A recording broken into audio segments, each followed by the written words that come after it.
Je suis là pour te dire aujourd'hui que tu n'as pas à porter tout ce poids sur tes épaules.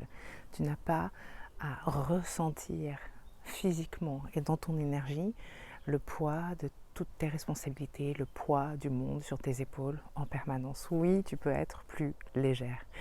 Et je sais de quoi je parle parce que c'est à la fois ma mission et c'est à la fois une question de survie pour moi. Je suis à la base quelqu'un de très stressé, très anxieux, quelqu'un qui aime résoudre les problèmes. Mais pour résoudre les problèmes, il faut voir et identifier les problèmes. Donc, la première chose que je vois dans une situation par défaut, par habitude, parce que c'est comme ça que je suis faite, eh bien, c'est que je vois les problèmes en premier. Je vois tout de suite les difficultés et je peux assez rapidement me sentir écrasée sous le poids des problèmes à résoudre. Je peux me sentir facilement écrasée sous le poids des responsabilités, de toutes les choses auxquelles penser, etc., etc. La légèreté, pour moi, c'est pas inné, mais c'est accessible. Et j'en ai fait ma mission personnelle pour moi-même et également pour mes clientes. Et en ce moment, je suis en train de préparer les contenus de mon nouveau programme, La Vie la Vraie, dans lequel l'objectif pour moi, c'est de guider les participantes pour avoir une vie plus légère, plus joyeuse, plus libre. Je voulais en profiter pour te partager aujourd'hui des pistes si tu souhaites plus de légèreté, si tu souhaites ressentir plus de légèreté dans ton quotidien.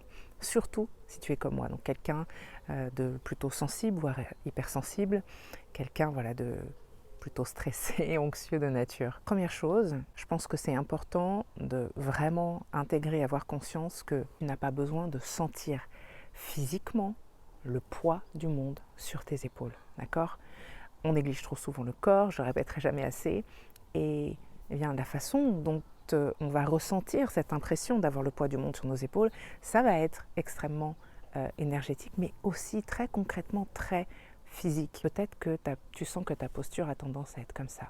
Tu as tendance peut-être à être trop souvent un peu tassé comme ça, un peu écrasé. Et te sentir, peut-être que ce n'est pas visuellement quelque chose que tu peux repérer, mais quelque chose que tu peux sentir, une façon de te sentir écrasé vers le sol. À ne pas confondre avec être ancré dans le sol, non, écrasé un peu vers le sol. C'est très subtil, pas besoin de te sentir complètement écrasé, mais juste un petit peu, c'est suffisant pour avoir ce sentiment d'avoir un poids qui n'est pas le tien, dont tu n'as pas besoin sur tes épaules. Comment tu pourrais te séparer physiquement, énergétiquement de ce poids ? Bouge ton corps, secoue ton corps. Et je parle vraiment littéralement, bouger, secouer ton corps. N'importe comment, peu importe, la façon qui te vient. Ça n'a pas besoin d'être beau, ça n'a pas besoin d'être esthétique, c'est pas le but. Le but c'est, de pas non plus faire tomber la caméra, mais de secouer, de bouger, faire circuler l'énergie.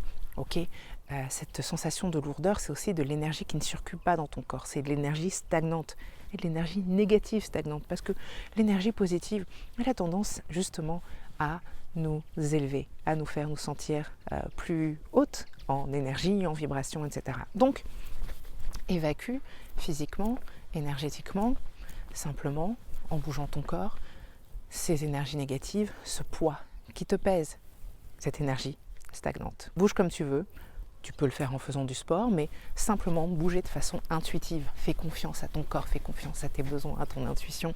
Ton corps te montrera très concrètement ce que tu as besoin de faire comme mouvement si tu t'autorises à bouger, même si ça ne fait pas sens intellectuellement pour toi. Okay ? Et puis je le mentionnais à l'instant, il y a ces énergies négatives qui ont tendance à nous écraser vers le sol, et je mentionnais que les énergies plutôt positives, et les émotions plutôt positives ont tendance à nous élever. Donc, deuxième chose que tu peux faire, c'est chercher à élever ton énergie. Et tu peux le faire de tout un tas de façons.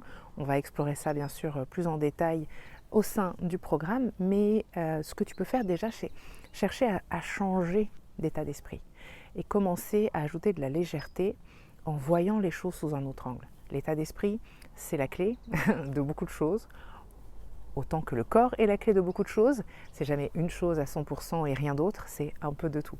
Donc ton état d'esprit, tu peux le faire shifter très simplement en te rappelant que rien n'est si sérieux que ça en fait. Enfin, au moins la plupart des choses qui nous pèsent au quotidien ne sont pas si sérieuses que ça, ne sont pas si graves que ça. Et je te dis ça très honnêtement, je le dis haut et fort là, j'ai besoin moi aussi de me le répéter régulièrement. Ce n'est pas nécessairement quelque chose qui va être ancré en toi pour toujours. Mais si tu en fais une affirmation que tu peux répéter, te répéter, sortir de ta boîte à outils et te la répéter au moment voulu, quand tu sens le poids des responsabilités, quand tu sens que tu as tellement de choses à faire, qu'on attend tellement de toi, que la vie c'est compliqué, il y a des problèmes à résoudre, etc. Rappelle-toi que rien n'est jamais si grave. Ok, à quelques exceptions près. Encore une fois, bien sûr, il y a des questions parfois de vie ou de mort, littéralement. Mais on va être honnête, hein, quand on est quelqu'un d'anxieux, de stressé, très très concrètement, si on regarde la vérité en face, c'est pas les questions de vie ou de mort qui nous font stresser au quotidien. C'est tout un tas de petites situations qui ne sont pas si graves. Intellectuellement, on le sait si on le regarde en face. Donc, rappelle-toi que rien n'est si grave que ça. Rappelle-toi que tu peux faire du journaling à ce propos. Tu peux faire la liste d'événements où tu as pensé que certaines choses étaient très graves et en fait, ça n'était pas du tout concrètement. Tu t'es rendu compte après coup que ça a été des souvenirs. Encore aujourd'hui, je vais avoir 44 ans au moment où je fais cette vidéo. J'ai des souvenirs qui datent de pratiquement 30 ans. Pratiquement 30 ans. Je peux encore me souvenir ce que j'ai ressenti dans mon corps. Je peux encore me souvenir de plusieurs événements comme ça. Il y a 30 ans, je me souviens de ce que ça me faisait dans mon corps, ce stress pour quelque chose qui n'était pas une question de vie ou de mort. Et je ne suis pas en train de dire que ce n'est pas justifié parce qu'on a tous et toutes été conditionnés depuis notre plus tendre enfance à percevoir le monde d'une certaine façon et à percevoir les événements d'une certaine façon. Ce n'est pas 100% de notre faute. En revanche, on a une responsabilité et notre responsabilité, c'est de faire en sorte de rendre notre vie plus douce, de faire en sorte de faire que notre passage sur cette planète soit le plus agréable possible. Personne d'autre que nous-mêmes pour inviter plus de légèreté dans notre vie. Donc, je t'invite à tester ce que je viens de te partager. Si tu as envie d'explorer plus en détail les thématiques de inviter à la légèreté dans sa vie, cultiver la joie, cultiver la liberté, je t'invite à rejoindre le programme La vie la vraie. On commence bientôt et dans tous les cas, je te dis à très bientôt pour une prochaine vidéo.